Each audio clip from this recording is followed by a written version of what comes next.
ही कुछ हम चर्चा कर पाए थे। तो आज हम थोड़ा उस बातचीत की श्रृंखला को थोड़ा आगे बढ़ाएँगे। हेलो, मेरी आवाज़ क्लियर आ रही है सर?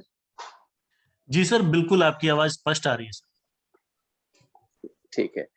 तो पिछली बार हमने ये बात की थी कि गणित के साथ जो बात जुड़ी हुई है, वो उसकी अमूर्तता है। अमूर्तता पे हमने काफ़ी सारी चर्चा की थी और उसके आगे कुछ चीज़ें हैं कि अमूर्तता के साथ गणित की एक और ख़ास बात होती है, वो उसकी भाषा है। गणित में हम आम बोलचाल की भाषा का इस्तेमाल तो करते ही हैं, लेकिन जब हम लिखने की बात करते हैं, जब हम लिखते हैं, तो हमारी भाषा जो है थोड़ी-सी गणितमय हो जाती है। गणित के संकेतों की भाषा हम उपयोग करने लगते हैं और यही कारण है कभी-कभी बच्चों को इसमें यदि संकेतों को यदि सही ढंग से समझ नहीं पाए हैं, तो जो बात हम उन तक पहुँचाना चाहते हैं, उसको समझने में और उसके आधार पर काम करने में उन्हें थोड़ी-सी मुश्किल होती है।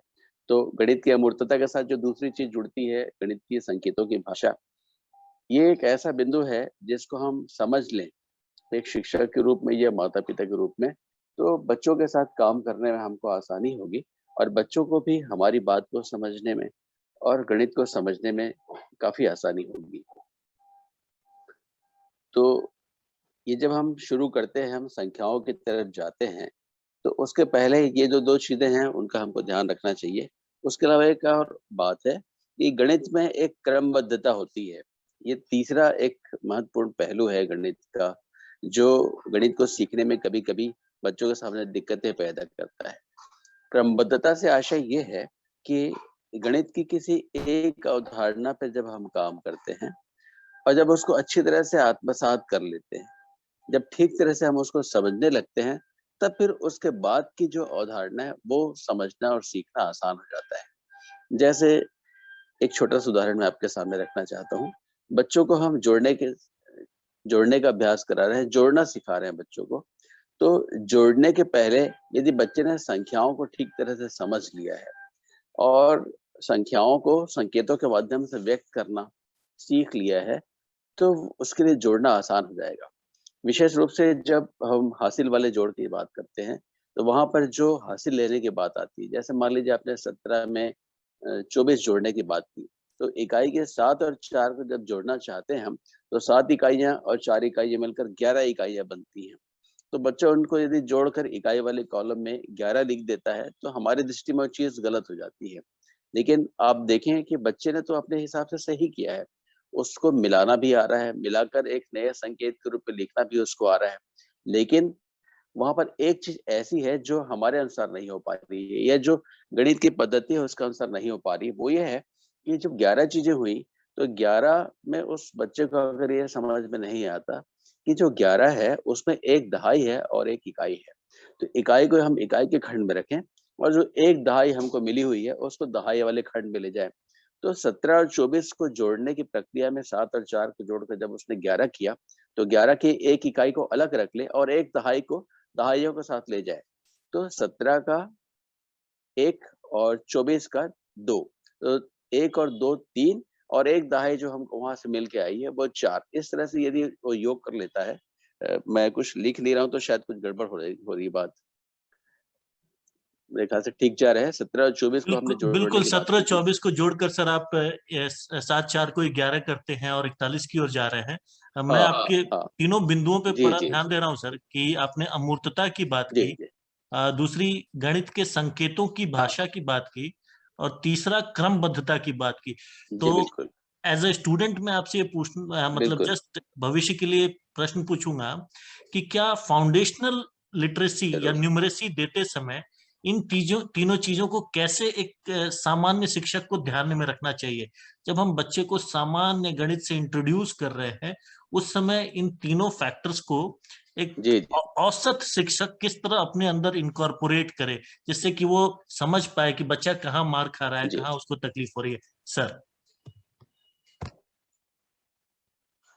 बिल्कुल सही। तो ये 3 बातें सर हमको ध्यान में रखनी पड़ती है कि क्रमबद्धता कैसे गणित को सीखने में या तो हमारी मदद करती है या बच्चे के सामने समस्या पैदा करती है। तो ये 3 ऐसे पहलू हैं जिसका हम ध्यान रखें तो बच्चे की जो कठिनाई कहाँ पर है इसको हम ट्रेस कर पाएँ।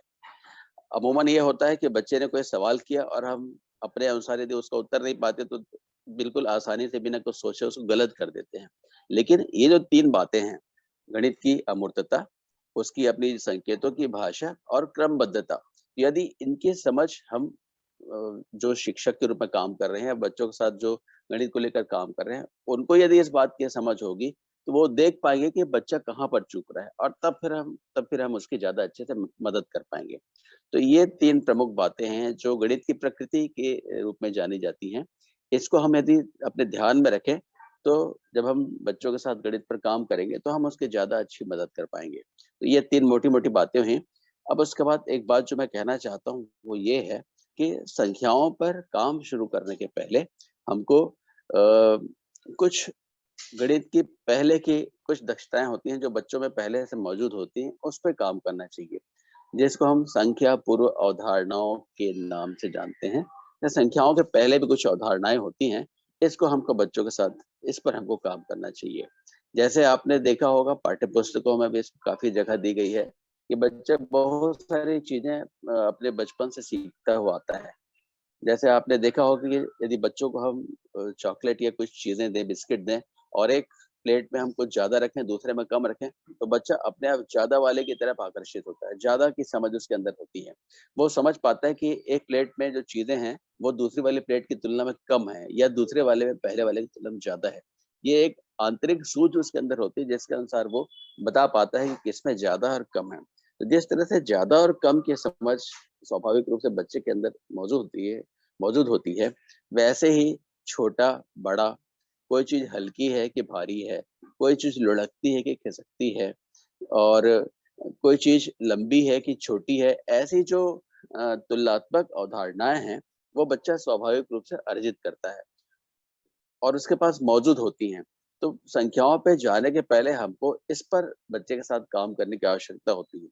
तो उसकी लाइफ़ में उसके चारों तरफ जो चीज़ें मौजूद हैं, उनका उपयोग करते हुए हम इन चीज़ों पे काम करें। इसकी काफ़ी लंबी लिस्ट है, जो तुलनात्मक अवधारणाएँ हैं। तो इन पर हम यदि काम करते हैं, तो बच्चे के अंदर अ, गणित के जो प्रारंभिक कौशल हैं, वो विकसित होते हैं।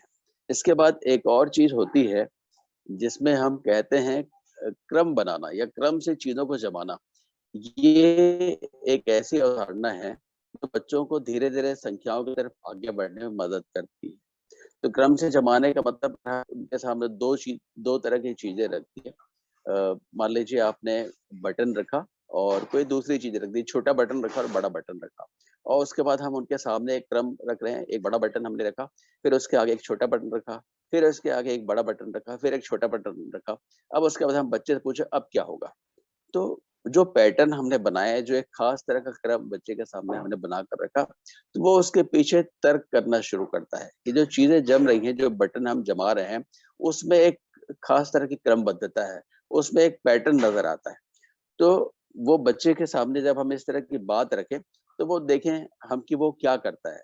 तो अक्सर हम पाएँगे कि बच्चा उस क्रम को समझता है और आगे वो उसी चीज़ को रखता है जिसको वहाँ पर रखा जाना चाहिए।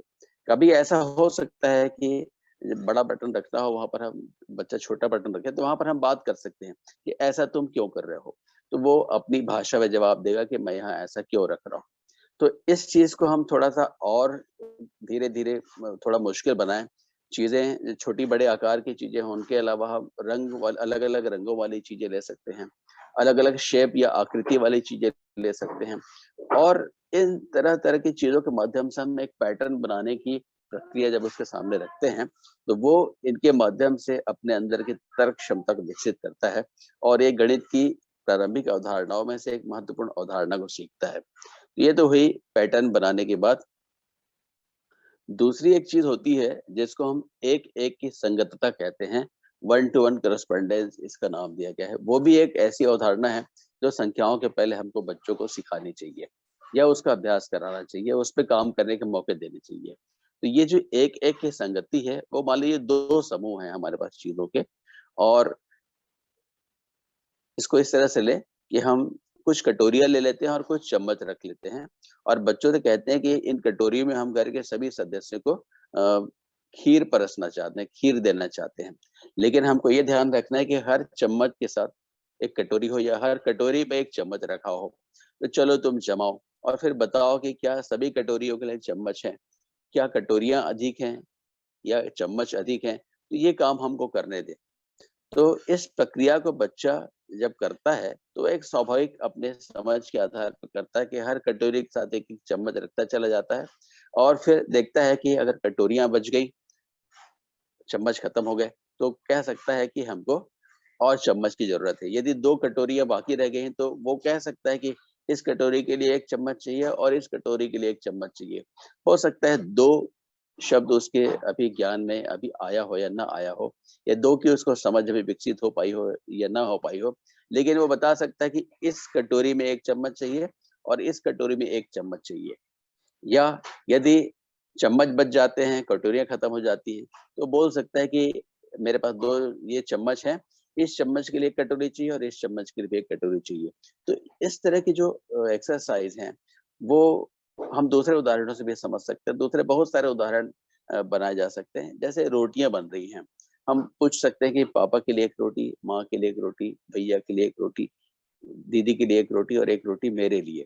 तो सबके लिए रोटियाँ हैं कि नहीं?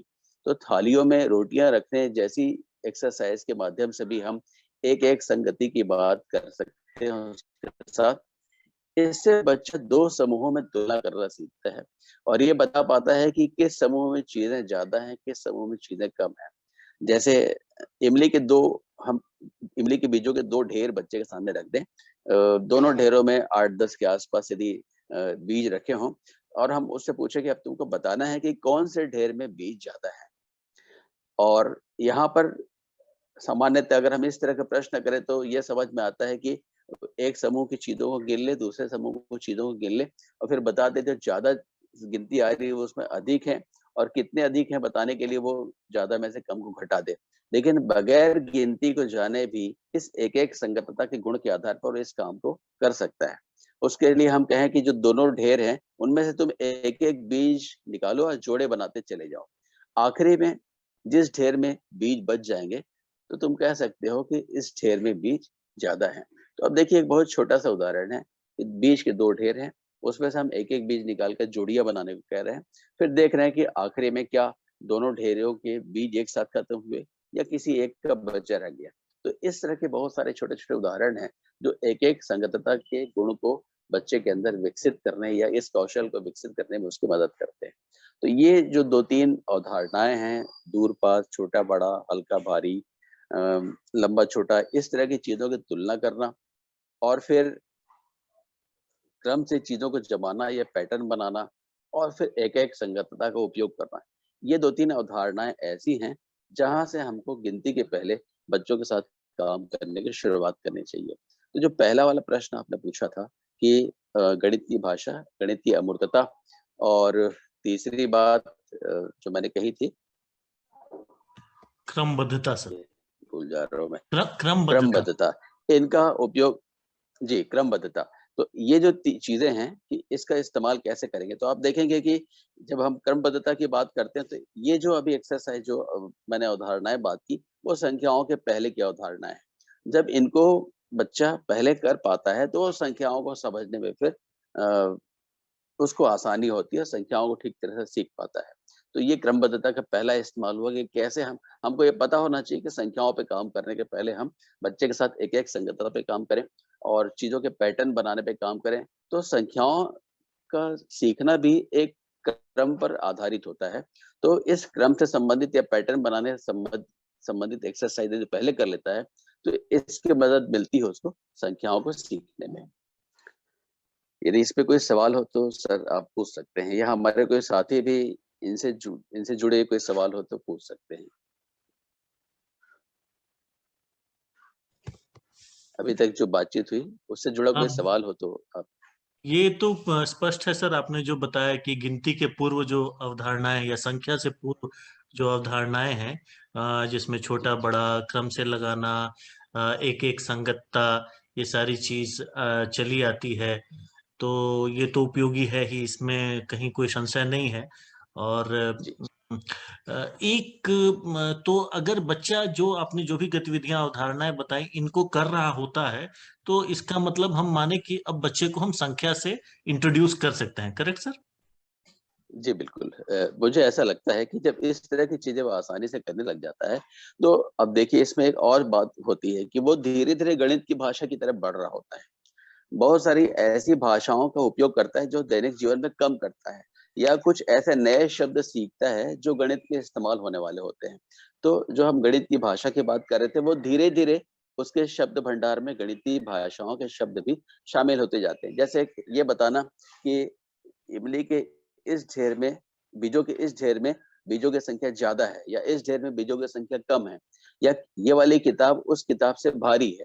तो ये जो कंपेयर करने जैसी जो भाषा है वो उसका इस्तेमाल करने लगता है, ज़्यादा कम की बात करने लगता है और तर्क करने लगता है कि यहाँ पर जब हम जमा रहे हैं बड़े बटन, छोटे बटन को तो बता पाता है कि हमने पहले बड़ा बटन रखा था, फिर छोटा बटन रखा, फिर बड़ा बटन रखा, अब के बाद छोटा बटन रखना चाहिए और उसके बाद फिर से हमको बड़ा बटन रखना चाहिए। अब क्रम को बदल दें, 2 छोटे बटन, 1 बड़ा बटन, फिर 2 छोटे बटन, फिर 1 बड़ा बटन। आप देखिएगा कि बहुत मज़े से वो जब जिसका क्रम आता है उसको जमाना शुरू कर देगा।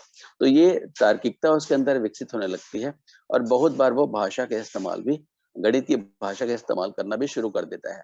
जैसे यहाँ पर मुझे याद आता है कि जिस बच्चे के बारे में मैंने पिछली बार ज़िक्र किया था जो बैलून की तरफ जाता है, तो उसी परिवार में एक और बच्चा था। वो संख्याओं की जब बात होती थी, तो वो हमेशा 2 का उपयोग करता था। माने 2 का शब्द जो है, वो उसके मेमोरी में संख्या के लिए फिक्स हो चुका था। वो भले ही नहीं जानता था कि 2 का मतलब क्या होता है, लेकिन जब कितने से संबंधित सवाल उससे किया जाता था, तो हमेशा उसका उत्तर वो 2 ही देता था। मतलब वो जानता था कि संख्या नाम की कोई चीज़ होगी, उसके लिए जो शब्द होता है, वो 2 होता है। उसको अगर 5 चीज़ें भी चाहिए होती थी तो वो बोलता 2 चीज़ों की ज़रूरत है। माने 2 शब्द उसके शब्द भंडार में इस तरह से शामिल था कि वो जानता था इसका उपयोग मुझे संख्या नाम के तत्व के लिए किया कर सकता हूँ। ये उसके समझ में बात आ गई थी। तो मैं ये बताना चाहता हूँ कि जब इस तरह के अभ्यास, इस तरह की एक्सरसाइज़ बच्चों के साथ करते हैं, ऐसी गतिविधियाँ जब बच्चों के साथ करते हैं, तो धीरे-धीरे वो अपनी भाषा में गणित की भाषा के शब्द भी शामिल करता है और उसका समझ के साथ उपयोग करना भी शुरू कर देता है। तो तो जब अभी इस जो तरह की सर चीज़ें एक एक बिंदु और सर, तो अभी जो समझ में आ रहा है कि प्राथमिक रूप से बच्चा जो स्वयं से कई चीजें करता है या थोड़ा हम उसको फैसिलिटेट करते हैं, एक है कि जी, मूर्तता को वो हैंडल करता है और दूसरा क्रम को भी थोड़ा हैंडल कर रहा होता है। अब यहाँ से हम बिल्कुल। अमूर्तता और संकेत को इंट्रोड्यूस करना शुरू करते हैं सर। जी, बिल्कुल, बिल्कुल सही सर। ये बात अभी आपने बहुत अच्छी मुझे याद दिला दी कि गणित में हमको मूर्त से अमूर्त की तरफ जाने की आवश्यकता होती है क्योंकि बच्चे की जो शुरू की अवस्था होती है, वो ऐसी होती है कि मूर्त चीज़ों के माध्यम से अवधारणाओं को ग्रहण करता है। लेकिन मूर्तता से अमूर्तता की तरफ जो बढ़ने का हमारा क्रम है, वो निर्भर करता है कई सारी बातों पर और ये उस शिक्षक को और उन बच्चों के साथ जिनके साथ वो काम कर रहा है, उनके बीच की परिस्थितियों पे निर्धारित करना पड़ेगा कि कब मैं मूर्त वस्तु को उपयोग छोड़ूँ या कम करूँ और कैसे-कैसे अमूर्तता की तरफ धीरे-धीरे बढ़ूँ। तो ये वो जगह होती है, जहाँ पर हम संख्याओं की तरफ आना शुरू करते हैं। तो सर यहाँ पर एक ब बहुत महत्वपूर्ण बात अपने साथियों के साथ कहना चाहता हूँ कि अमूमन इतने सालों के अभ्यास के बाद अभी भी मैं यही देख पाता हूँ कि हमारी शालाओं में जो गिनती की शुरुआत होती है, वो गिनती लिखने से होती है। जब हम संकेतों के माध्यम से गिनती को लिखते हैं तो वहाँ से अक्सर ये शुरुआत होती है। तो यहाँ पर मुझे लगता है कि हमको ये समझना चाहिए कि संख्याओं की जब हम शुरुआत करते हैं बच्चे के साथ तो उसमें क्या-क्या चीज़ें शामिल हैं और किन-किन चीज़ों को हम साथ-साथ लेके चल सकते हैं और किनको साथ लेके चलना ज़रूरी है। जैसे मुझे याद है कि जब हम लोग कक्षा 1 में थे और हम लोगों ने जब पढ़ना शुरू किया था तो हमारे गुरुजी ने गिनती लिखने से शुरुआत की थी। बहुत सुंदर उनकी हैंडराइटिंग हुआ करती थी। मुझे आज भी उनके लिखे हुए अक्षर और संख्या संकेत याद हैं। तो मैं ख़ैर ये बताना चाहता हूँ कि तब से लेकर अभी तक मुझे अक्सर यही देखने में आता है कि बोर्ड पे या कॉपी पे गिनती को लिखना और उसको बोलना 1, 2, 3, 4, 5 1, 2, 3, 4, 5 और बच्चों से कहना कि जो बोर्ड में लिखा हुआ है उसको लिखो और गिनो। तो ये अक्सर गिनती की सीखने के शुरुआत के रूप में अभी भी देखने को मिलता है। यहाँ पर मैं बात करना चाहूँगा शिक्षकों से कि गिनती मतलब क्या है? या गिनती में कौन-कौन सी चीज़ें शामिल हैं? तो एक तो बात आते ही जो हम श्याम पट्ट पे या नोटबुक पे लिखते हैं, वो संख्याओं के संकेत हैं। संख्याओं के बारे में मैंने पिछली बार काफ़ी लंबी चौड़ी बातचीत की थी कि संख्या एक बोध है जो किसी समूह को देखकर हमारे मस्तिष्क में पैदा होता है और उसको हम किसी माध्यम से बताना चाहते हैं। वो माध्यम उसको नाम देकर बताना हो सकता है या उसको एक लिखित संकेत देकर बताना हो सकता है। तो इन दोनों संकेतों का उपयोग करके हम संख्या को व्यक्त करते हैं। तो सबसे पहले जो आवश्यकता है वो किस चीज़ की है, किसको हम छोड़ सकते हैं? 3 चीज़ें हो गई। एक तो संख्या का बोध, खुद में संख्या क्या है और उसके लिए उसका नामकरण और दूसरा उसको लिपि के माध्यम से हम कैसे व्यक्त कर सकते हैं। ये मोटी-मोटी 3 चीज़ें हैं। तो एक साथ 3 चीज़ें जब हम बताते हैं, तो आपको याद होगा पिछली बार मैंने एक एग्ज़ाम्पल रखा था आपके सामने कि हम किसी ऐसी जगह में हैं, किसी ऐसी जगह पे चले गए हैं जहाँ पर बच्चे हमसे अपरिचित हैं, उनकी वेशभूषा, उनका चेहरा-मोहरा, उनका पूरा कल्चर हमसे अलग है, उनके नाम भी अलग तरह के हैं। तो एक साथ 40-50 बच्चों के नाम याद रखना, उनके चेहरों के साथ नाम याद रखना और उसको पहचान कर उस बच्चे को बुलाना, एक बड़े व्यक्ति के लिए मुश्किल होता है। तो एक छोटे बच्चे के लिए इसी संख्या की समझ को उसके संकेत के साथ और उसके नाम के साथ तीनों चीजों को एक साथ मिलाकर एक क्रम में याद रखना एक बच्चे के लिए कितना मुश्किल होता होगा। तो यहाँ पर हम 2-3 चीजें कर सकते हैं। एक तो उस चीज को छोड़ दें जिसकी अभी आवश्यकता तुरंत नहीं है और उन चीजों को रखें अपने साथ जिनकी अभी तुरंत आवश्यकता है। तो यहाँ पर संख्या की जो अमूर्तता है इसको भी हमको छोड़ना चाहिए और संख्या को जब हम लिखते हैं श्याम पट्ट पे या कॉपी पे, उस लिपि संकेत को भी छोड़ा जा सकता है क्योंकि इसके बगैर भी संख्या के बारे में बात की जा सकती है और वो बातचीत कुछ चीजों के माध्यम से और उन चीजों के समूह के नामकरण के माध्यम से की जा सकती है। तो संख्या को समझने के लिए प्रतीक के रूप में कुछ चीजें मौजूद हों और उन चीजों के समूह के लिए नाम हमारे पास मौजूद हो। तो इन दोनों चीजों का सहारा लेकर हम अपनी गिनती की समझ को आगे बढ़ा सकते हैं। जैसे आपने देखा होगा बहुत सारे गीत शिक्षकों ने विकसित कर रखे हैं, छोटे-छोटे बहुत प्यारे-प्यारे गीत हैं, जो संख्याओं से जुड़े हैं। तो हम चाहें तो शुरू में इस तरह के गीतों का उपयोग करें जहाँ पर गिनती का नाम आता हो 1, 2, 3, 4, 5 और उसके साथ-साथ जितनी चीज़ों का ज़िक्र हो रहा है उतनी चीज़ें चित्रात्मक रूप में या वस्तु के रूप में बच्चों के सामने मौजूद हो। जैसे मुझे याद आता है कि हम जब शिक्षकों के साथ काम करते थे, तो कुछ गीत थे, एक चली बैलों की गाड़ी, जुते हुए 2 बैल अगाड़ी, इस तरह से गीत आगे बढ़ता था। अ, एक थी राजा की बेटी, 2 दिन से बीमार थी लेटी, 3 सिपाही दौड़े आए, 4 दवा की पुड़िया लाए। यहाँ देखिए 2 चीज़ें हो रही हैं।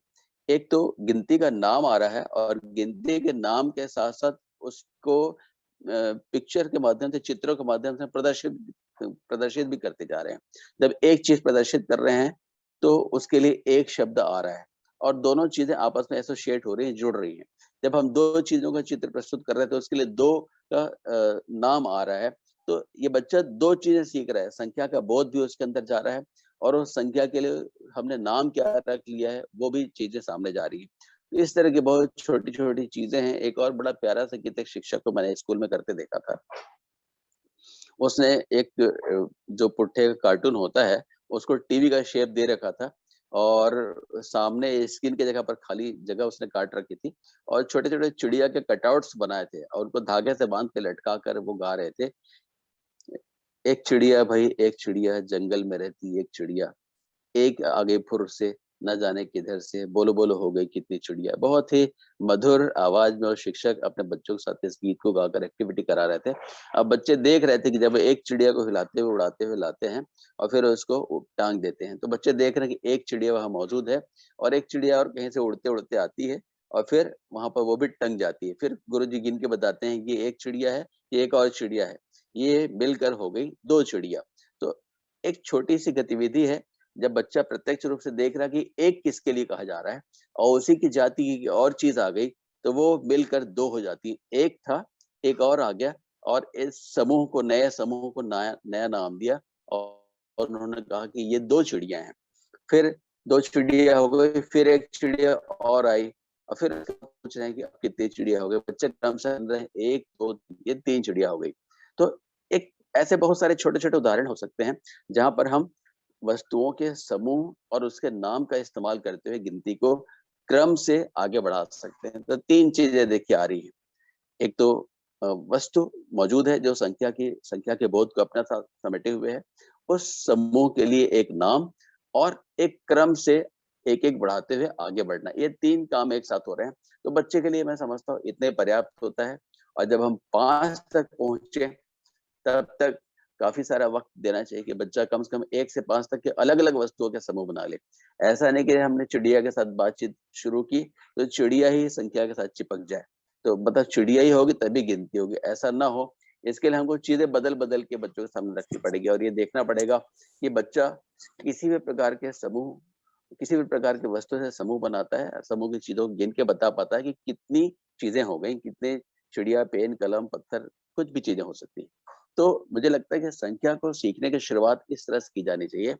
अब अगर हमको ये लगे कि बच्चे ने कम से कम 5 तक संख्याओं को बोलना, उतनी सारी चीज़ों को गिनना, उनमें कम और ज़्यादा बता पाना, उन्हें क्रम से जमा पाना, इस तरह की चीज़ें करने लगा है, तब हम चाहें तो यहाँ पर हम संख्या संकेत को परिचित करा सकते हैं। अब बता दें जिसको हम 1 कह रहे थे, जिसको 1 चिड़िया कह रहे थे, उसको जब हम लिखना चाहें तो उसके लिए संकेत ये है। तो ये संकेत जो है जिसको हम संख्यांक कह रहे हैं, वो भी चाहें तो हम यहाँ पर इंट्रोड्यूस कर सकते हैं। तो जब हम 1 से 5 तक पहले हम केवल संख्या, नाम और चीज़ों के साथ काम कर रहे थे, उनको क्रम से जमा रहे थे। फिर हमको लगा कि अब वो जगह है जहाँ पर हम संख्या संकेत भी बता सकते हैं, तो संख्या संकेतों पर भी हमने काम कर लिया और जब हमको लगने लगा ये बच्चा यहाँ तक भी बहुत अच्छे से कर पा रहा है, तब हम अपनी गिनती को 6, 7, 8, 9 यहाँ तक बढ़ा के ले जा सकते हैं। मैं चाहूँगा सर इस पे कोई सवाल हो तो शिक्षक साथी थोड़ा शेयर करें, पूछें, तो मुझे बात आगे बढ़ाने में थोड़ी मदद मिलेगी। बिल्कुल सर, बिल्कुल। निवेदन रहेगा किसी भी साथी के पास कोई सवाल हो तो इस पे पूछें वो, और 3 मिनट बाद ये सेशन कट भी जाएगा तो फिर से हम इसी लिंक पे क्लिक करके जुड़ जाएंगे। मैं वेट करता हूँ सर। हाँ जी सर, हाँ जी सर।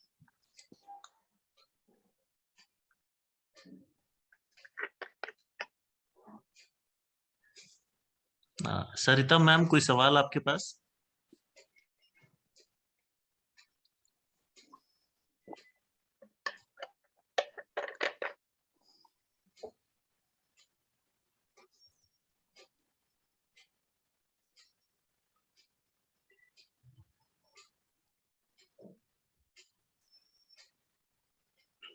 शकुंतला मैम, कोई सवाल?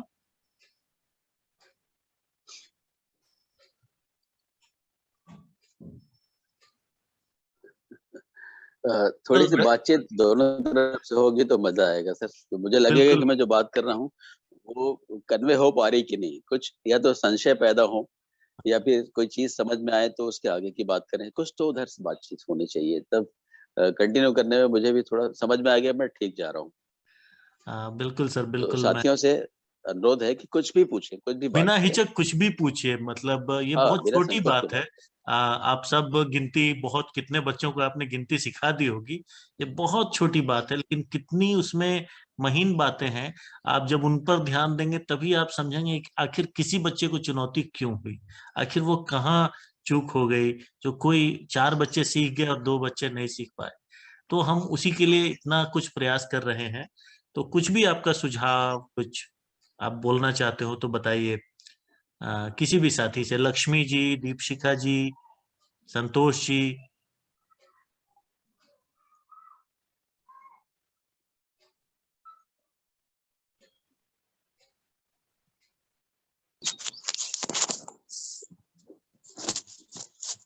जी मैम। अच्छा।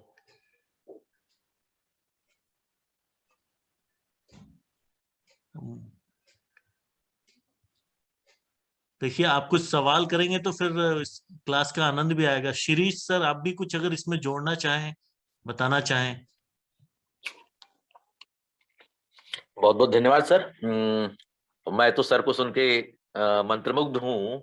सर ने सेट थ्योरी जिस तरह से बताया, चम्मच और प्लेट के हिसाब से या प्याली के हिसाब से, मैं इतने सालों से सेट थ्योरी पढ़ा रहा हूँ लेकिन कभी मैंने सोचा नहीं था कि सेट थ्योरी को ऐसा बताया जा सकता है, 1 to 1 कॉरेस्पॉन्डेंस को ऐसे बताया जा सकता है। मुझे ऐसा लगता है सर कि बच्चों को संख्या के जो संकेत हैं, उसके पहले उनको संख्या के बारे में या जोड़ के बारे में ये बताना, सर ने जो बताया उस हिसाब से लगता है कि ये ज्यादा महत्वपूर्ण है सर। जैसे छोटा लंबा, बड़ा हम्म। छोटा, जी दूर पास, नीचे जी। ऊपर, अंदर बाहर, ऐसे बहुत सारे हम्म। तुलनात्मक कॉन्सेप्ट्स हैं जो जी आमतौर पर अभी जितनी नई किताबें बन रही गणित की कक्षा है कि उसमें इन सबको जगह दी गई है। और एनसीईआरटी ने जो डॉक्यूमेंट्स डेवलप किए हैं कि हमको बच्चों में संख्याओं के पहले और किन किन चीजों के साथ काम करना चाहिए बच्चों के साथ, उसका भी जिक्र काफी मिलता है। इसलिए मुझे ऐसा लगता है कि जितने भी स्टेट ने अपनी किताबें डेवलप की हैं, उसमें उन्होंने अपने पार्ट की शुरुआत में इनको जगह दी। तो यदि आप अच्छा उनको देखें, यदि छत्तीसगढ़ की किताबें आपके पहुँच में होती हैं, तो आप ज़रूर देखिए उसमें इन चीज़ों को हम लोगों ने शामिल किया था। तो ये संख्याओं ठीक के है। पहले कुछ क्रियाएँ हैं, जो हमको शामिल कर जी लेना चाहिए। इससे हमको मदद मिलती है, संख्याओं पर समझ बनाने में बच्चे आसानी से उस काम को कर सकें, इस चीज़ में मदद हमको मिलती है। तो चलिए सर, मैं बात आगे बढ़ाता हूँ और अपने साथियों से अनुरोध भी करता हूँ कि वो बिना संकोच के अपनी बात रखें। समझ में आ रहा है तो बताएं क्या चीज़ समझ में आ रही है। समझ में नहीं आ रही बातें तो बिल्कुल बिना किसी संकोच के बताएं कि उनको किस चीज़ पे थोड़ी दिक्कत महसूस हो रही है। ये भी हो सकता है कि कोई चीज़ वो स्वीकार ना कर पा रहे हो, तो उसको भी ज़रूर बताएं। मैं जो बात कह रहा हूँ वो सभी माने ऐसा कोई ज़रूरी नहीं है। ये मेरी जो थोड़ी-सी समझ बनी है उसके आधार पे मैं बात कर रहा हूँ। ये सर्वमान्य होगा ऐसा बिल्कुल नहीं है। तो यदि कहीं पर असहमति हो, तो उसको भी बिना संकोच के बता सकते हैं। तो इससे बातचीत को आगे बढ़ाने में थोड़ी मदद मिलेगी। जी तो सर। अभी तक जो मैं बात कर पाया वो ये था कि जब हम संख्याओं पे काम करना शुरू करते हैं, तो मेरे विचार से बच्चे के लिए आसान होगा कि हम चीज़ों के माध्यम से संख्याओं के समूह बनाएँ, उन समूहों का नामकरण करें और एक क्रम बना के कैसे एक-एक जुड़ता चला जाता है और बाद की संख्या बनती चली जाती है। और जब इतनी सारी चीज़ें हो जाती हैं, तो मुझे लगता है यहाँ पर हम जोड़ने-घटाने की भी बात कर सकते हैं। तो वो जो चिड़िया वाला गीत जो मैं सुना था, उसमें जोड़ने की प्रक्रिया, घटाने की प्रक्रिया भी बहुत मज़े से हो सकती है। जैसे हम एक-एक जोड़ना 5 तक कर लिए, एक-एक घटाना भी 5 के अंदर कर लिए, फिर हम 2 चीज़ें भी कम कर सकते हैं। बच्चे ने जब गिनना सीख लिया क्रम से, 1, 2, 3, 4, 5 उस क्रम को उसने समझ लिया और ये बता पा रहा है कि 1 माने क्या, 3 माने कितना, 4 माने क्या, कितनी चीज़ें हैं। ये जब समझ उसमें आ गई, तो इसको हमने सब तरफ से टेस्ट कर लिया कि बच्चा 1 से 5 तक क्रम से गिन सकता है और गिनने के साथ-साथ दी हुई चीज़ों को सही-सही गिन के बता सकता है। उसमें 1 शामिल करने पर कितना हो जाता है और 1 कम करने पर कितना हो जाता है। इन चीज़ों पर जब बच्चा आसानी से करने लगता है, तब यहीं पर हमको जोड़ने और घटाने की प्रक्रिया भी कर लेनी चाहिए। और यहाँ पर भी हम अभी संकेतों का इस्तेमाल नहीं कर रहे हैं। देखिए, एक फ़र्क है, जोड़ने-घटाने कहने का मतलब हम कहें कि 5 में 3 घटाओ, ये केवल जोड़ना-घटाना नहीं हुआ, या जो घटाना नहीं हुआ, या 5 में 2 में 3 जोड़ो, हमने 2 लिख दिया और धन करके 3 लिख दिया और कहा कि 2 और 3 जोड़ो, यही जोड़ना नहीं है। वो चीज़ों के माध्यम से भी जोड़ने का और घटाने का काम कर सकता है। जैसे वो जो गीत मैं आपके सामने रख रहा था, उसको फिर से मैं दोबारा रखना चाहता हूँ। कैसे जोड़ने-घटाने के लिए हम उसको इस्तेमाल कर सकते हैं। जैसे जो टीचर ने किया, मैं उनको याद करते हुए उनके नाम से इस गीत को वैसे ही रखने की कोशिश करता हूँ। 3 चिड़िया भई 3 चिड़िया, जंगल में रहती 3 चिड़िया। बच्चे फिर दोहरा रहे हैं, 3 चिड़िया भई 3 चिड़िया, जंगल में रहती 3 चिड़िया। एक आ गई फुर से, क्या जाने किधर से, बोलो बोलो हो गई कितनी चिड़िया। अब 3 चिड़िया मौजूद थी, एक और ला के कटआउट टीचर को वहाँ पर उड़ाते हुए ला के रख दिया। अब बच्चों को जवाब देना है कुल कितनी चिड़िया हो गई। वो गिन सकता है 1, 2, 3 और नई आई हुई चिड़िया 4, सब मिलाकर 4 चिड़िया हो गई। तो अब यहाँ बच्चा से टीचर कह सकता है पहले 3 चिड़िया थी, अब 1 चिड़िया आ गई और 4 चिड़िया हो गई। तो ये जो बात है, ये गणितीय कथन है, इसको टीचर कहे और कोशिश करे कि बच्चे भी इसको वैसा ही बोले। तो बच्चे रिपीट कर सकते हैं, 3 चिड़िया थी, 1 चिड़िया और आ गई और सबको मिला दिए तब 4 चिड़िया हो गई। ये एक मैथमेटिकल स्टेटमेंट बोलना, समझ के साथ बोलना, ये गणित की बहुत अच्छी शुरुआत है और बच्चे के अनुभव से जुड़ी हुई चीज़ है। तो इसका इस्तेमाल करते हुए 5 तक की संख्याओं में जोड़ना घटाना वो कर सकते हैं। चार चिड़िया भाई चार चिड़िया, जंगल में रहती चार चिड़िया, दो उड़ गई फुर से, क्या जाने किधर से, बोलो बोलो बच गई कितनी चिड़िया। अब देखिए घटाने का सवाल आ गया, इबारती सवाल आ गया। 4 चिड़िया थी, उसमें से 2 चिड़िया उड़ कर कहीं चली गई, अब बताना है कितनी चिड़िया बच गई। तो बच्चे गिन के बताएंगे 2 चिड़िया बच गई, 1 और 2, 2 चिड़िया बच गई। अब पूरी प्रक्रिया को बताने के लिए बच्चों को प्रोत्साहित करना कि कुल कितनी चिड़िया थी, बच्चों को बताने थे 4 चिड़िया थी, कितनी उड़ गई, 2 उड़ गई, कितनी बच गई, 2 बच गई। तो देखिए गणित की भाषा का कितना मजेदार इस्तेमाल हो रहा है और आप पाएंगे कि बच्चे हर सवाल का जवाब देते हैं। इस प्रक्रिया को हम बच्चों से भी कहने को कह सकते हैं। ये पूरा जो कुछ घटा है उसको कोई एक बच्चा बोल के बताए, वो खुद पूछ सकता है, बता सकता है कि 4 चिड़िया थी, 2 चिड़िया उड़ गई और 2 चिड़िया बच गई। तो देखिए ये घटाना जोड़ना बच्चे ने शुरू कर दिया, समझ के साथ शुरू कर दिया। वो समझ लेता है कि कहाँ पर जोड़ना होना चाहिए, कहाँ पर घटाना होना चाहिए। जब हम इबारती सवालों की बात करते हैं तो अक्सर शिक्षकों की शिकायत होती है कि बच्चा उस भाषा को समझ नहीं पाता और उसको बताना पड़ता है कि यहाँ पर तुमको जोड़ना है और यहाँ पर तुमको घटाना है। लेकिन जब ऐसे उदाहरणों से हम शुरुआत करें, इबारत के साथ शुरुआत करें, भाषा के साथ शुरुआत करें, तो उसको तय करना ज्यादा मुश्किल नहीं होता। ये जो प्रक्रिया हो रही है वहां पर मुझे जोड़ने का काम करना है कि घटाने का काम करना है, क्योंकि जो कुछ घट रहा है वो उसके सामने दिख रहा है। कुछ चीजें थी, कुछ चीजें और शामिल हो गई, तो जो नया समूह बना वो पहले से ज्यादा हो गया। कुछ चीजें थी, कुछ चीजें हट गई, वहां से चली गई, निकाल दी गई, तो जो नया समूह बना वो पहले से कम हो गया। तो यहाँ पर कुल कितनी चीजें थी, कितनी चीजें हट गई और कितनी चीजें बची, तो ये जो समझ है ये हमको लगता है बहुत छोटी सी बात है, लेकिन एक बच्चे के सीखने के लिहाज से और गणित की भाषा का इस्तेमाल करने के लिहाज से बहुत बड़ी चीज है और एक ऐसे आसान उदाहरण के माध्यम से की जा रही है जो बच्चा खुद से करके देख के समझ सकता है और बोल सकता है। हो सकता है बोलने की प्रक्रिया में कहीं पर उससे चूक हो जाए, कहीं पर भटक जाए, तो टीचर छोटे छोटे सवाल करके उसको ठीक करने में मदद कर सकता है। बताने की जरूरत नहीं कि तुमको ये बोलना है, ये नहीं बोलना है। हम छोटे छोटे सवाल करें, ऐसे सवाल करें कि बच्चा अपनी गलतियों को देख पाए कि वो क्या कहना चाहिए था और क्या बोल रहा है और खुद से उसको सुधार ले। तो ये एक छोटा सा एग्जांपल है कि कैसे हम बोलचाल की भाषा में गणित की भाषा का इस्तेमाल कर सकते हैं और बच्चे को भी गणित की भाषा का इस्तेमाल करने के लिए प्रोत्साहित कर सकते हैं। कि ऐसी परिस्थितियां होंगी जहाँ पर बच्चा कॉन्फिडेंस डेवलप करेगा और एक आत्मविश्वास पैदा करेगा अपने अंदर कि वो भी गणित की भाषा में बात कर सकता है। ये पूरी की पूरी प्रक्रिया बहुत साधारण लगने वाली प्रक्रिया हो सकती है, लगे कि बहुत सामान्य सी बात है, लेकिन ऐसी छोटी-छोटी गतिविधियों के माध्यम से या ऐसे छोटे-छोटे प्रयासों के माध्यम से हम बच्चे के अंदर एक अ, कौशल तो निर्मित करते हैं गणित की भाषा का इस्तेमाल करने का, साथ-साथ उसके अंदर एक विश्वास पैदा कर सकते हैं कि गणित उसके लिए भी आसान है। जैसा मेरे लिए आसान है वैसे उसके लिए भी आसान है। ये विश्वास हम उसके अंदर पैदा कर पाते हैं। क्योंकि जब देखता है कि वो जब बता रहा है, सही बता बता पा रहा है, तो उसके इस प्रयास को सराहना मिल रही है, उससे उसका कॉन्फिडेंस बढ़ता है, निर्मित होता है और उसका इस्तेमाल वो आगे की चीज़ों को सीखने में उत्साहपूर्वक करता है। तो ये मैंने 1 से 5 तक के माध्यम से कैसे हम गणितीय प्रक्रिया को कक्षा में इस्तेमाल करें, उसका उदाहरण आपके सामने रखा है। जब इतना सब करने लगे तो हम अपनी गिनती को 6 से लेके 7, 8, 9 की तरफ लेके जा सकते हैं और बिल्कुल इसी पैटर्न पे हम 9 तक काम कर सकते हैं। 9 तक के चीज़ों को गिनना, क्रम से उसको आगे बढ़ाना, फिर इसके अंदर जोड़ना और घटाने का काम करना, फिर इनके लिए संख्या संकेतों का इस्तेमाल करना और संख्या संकेतों के इस्तेमाल करने के बाद कुछ चीज़ें और हम शामिल कर सकते हैं। जैसे कुछ संख्याएँ हटा दें, जैसे हमने 3 और 6 रखा और पूछे इसके बीच में कौन-कौन सी संख्या है कि बताओ, या इसके बाद की 2 संख्याएँ बताओ, इसके पहले की 2 संख्याएँ बताओ, इसमें 1 जोड़ने पर कितना आएगा, इसमें 1 घटाने 50 तरह की एक्सरसाइज वहाँ पर डेवलप की जा सकती है 1 से 9 के बीच की संख्याओं में।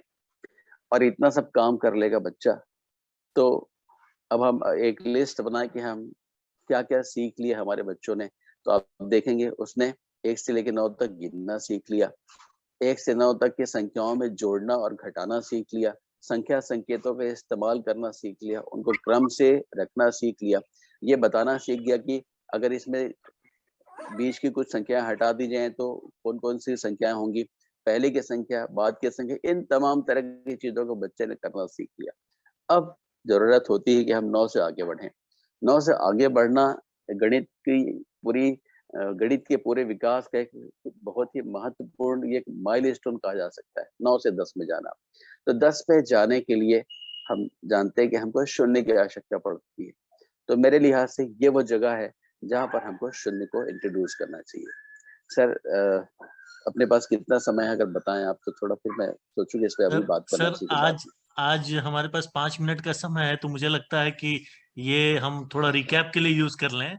शून्य को हम बिल्कुल, अगली बार के लिए रख लें सर, क्योंकि बिल्कुल, बिल्कुल सर। 9 से 10 पे जाना मुझे लगता है कि एक सभ्यताई विकास जैसा है ना? तो बिल्कुल बच्चे सही, के लिए। बिल्कुल सही, तो नहीं, बिल्कुल इसमें मुझे सही। आपकी वो बात बड़ी अच्छी लगी सर, जो आपने कहा कि वो कविता करता है शिक्षक कि 4 चिड़िया भाई 4 चिड़िया, आप फुर से आगे 2 और चिड़िया, अब बताओ हुई कितनी जी, चिड़िया। तो ये जो संकेत मूर्तता अमूर्तता और उसमें भाषा या फिर इबारत का जी, जोड़ना, और जी, इसका प्रयोग जी, अगर सतत होता रहेगा तो बच्चों को जो दूसरी तीसरी में आने पे जो इबारती सवालों में समस्या होती है कि वो कल्पना ही नहीं कर पाते हैं। वो बिल्कुल सर। 2 लाइन को एक साथ कल्पना नहीं कर पाते हैं। ये बड़े अच्छे-अच्छे पब्लिक स्कूल के बच्चों में ये समस्या दिखती है सर। जो टॉप एग्ज़ैक्टली, बेस्ट बच्चे वो कर लेते हैं, सामान्य बच्चे नहीं कर पाते हैं कि 2 लाइन की समझ जी, को संख्या के साथ दिमाग में कैरी करना। तो वो एक एग्ज़ैक्ट शिक्षक, औसत शिक्षक भी सामान्य रूप से बहुत छोटे समय जी, से तैयारी कर सकता है। छोटे-छोटे बच्चे जो पहली से भी नीचे के बच्चे हैं या पहली के बच्चे हैं, वहाँ पे ही बताना, बिल्कुल सर। चित्रों के माध्यम से आप कोई गणित का कार्य कराते हैं, उसमें भाषा को जी, जोड़ना, तो मुझे लगता है ये बहुत बड़ी बात आपने बताई जो वहाँ जुड़ती सर, है। बाकी भी मैं चाहूँगा जी। कि अगर किसी साथी को कुछ पूछना हो या किन्हीं को कोई बात अच्छी लगी हो तो ज़रूर आगे बढ़ के बताइए। अ, आशा मैडम। Yes sir. आप तो शायद विलम्ब से जुड़ी, बट सर ने बहुत अच्छे से आज गिनती से पहले की अवधारणाएँ, कि छोटे बच्चों को गिनती से पहले क्या अवधारणाएँ ज़रूरी होती हैं, उसके बारे में बड़ा रोचक बताया है आज सर ने। तो मुझे नहीं पता, आप आपका कोई सवाल हो तो आप सामने रख सकते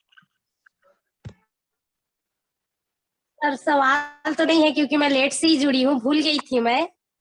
अगले कक्षा में ज़रूर पूछूँगी सर। नहीं, बिल्कुल आप इसका वीडियो देख लेंगी और अगले कक्षा में ज़रूर पूछेंगी। आज सर 1 से 9 तक आए हैं और शून्य पे उन्होंने अपने आप को रोका है, 10 पे रोका है। आगे जब बच्चों को 10 के बारे में, 10 शून्य का और 10 का परिचय कैसे कराते हैं, उस पर ले चलेंगे। किसी और साथी को, संतोष सर, आपके पास कोई सवाल?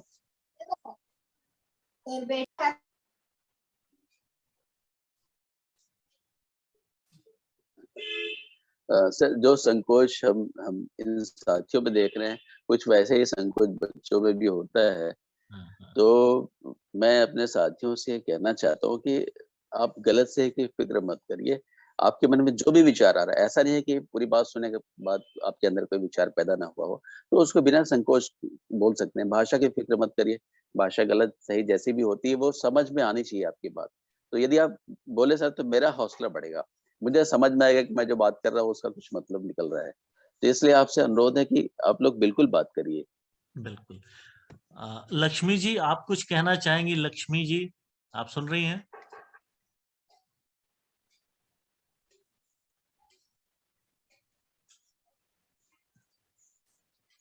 ल आपको आवाज़ आ रही है लक्ष्मी जी?